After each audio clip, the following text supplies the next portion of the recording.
Урматтуу Айла Камчыбековна, урматтуу депутаттар, мен сиздердин көңүлүңүздөрдү бурайын дедим эле. Келген чакырылган коноктор. Замминистр эртеден бери айтып атасыз, жооп берип атасыз. 20-дан ашык депутаттар айтты. Сиз айткан боюнча биз жыргализм команда жасап калыптырбыз да. Жыргализмди мындай жакшылап кыргызча которгондо кайф деп коет экен. Школдордо сиз айткан бирөө да жок. Мына мен Актала районунун, Ат Баш районунун, Нарын райондорунун мектептерине кирип келдим. Бүт директорлордун мойнуна акимдер минип алганда.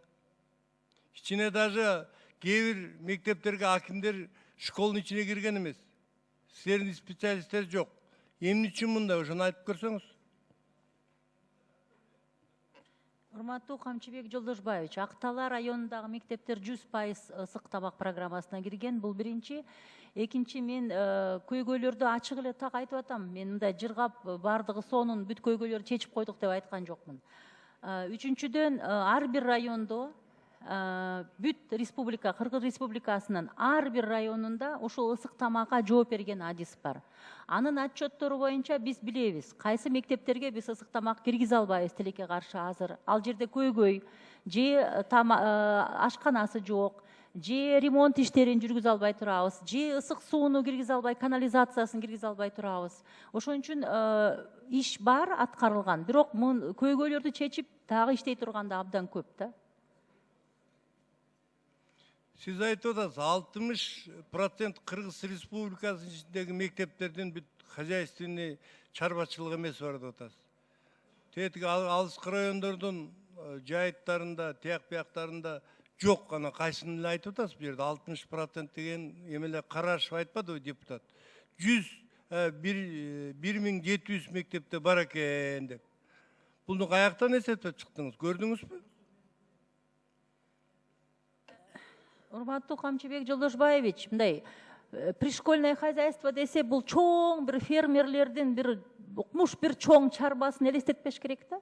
Бул деген кичинекей жана чакан, 1 гектарга жетпеген, 2 гектарга жетпеген, соткага жетпеген бир мындай өзүбүздүн жерлер бар да мектептин жанында.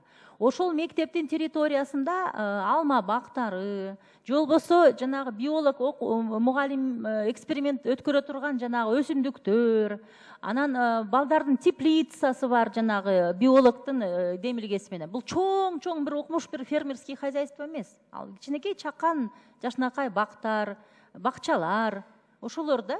Ошо жерден алынган жакшы продукцияны алар биз аракет кылабыз да ошо мектептин балдарына жумшаганга. Сиз абдан жакшы кычырат айтып атасыз да, кыргызча айтканда. Кытайдын чегин көрүп атасыз, оозуңуз менен, тилиңиз менен сүйлөгөндө. Бирок андай эмес да. Мен бир 10-20 мектепке кирип чыгып, кыдырып келдим, чукулда эле. Ал жерге мен сурадым, даже сиздин работниктер эмес, сиздин заместительдер эмес, башкалар дагы барбайт экен. Анан эми могул жасап аткан законуңарды колдойлу, бирок негизи жумуш абдан начар. Моюнга алыш керек, иштей албай атышат буларчы. Ошон үчүн карап көрүш керек да бардыгын. Анан эми ал кемчиликтер болот, эми сиздер көп эле Кытайдын чегин кура бербей, жакшыраак иштегиле. Рахмат.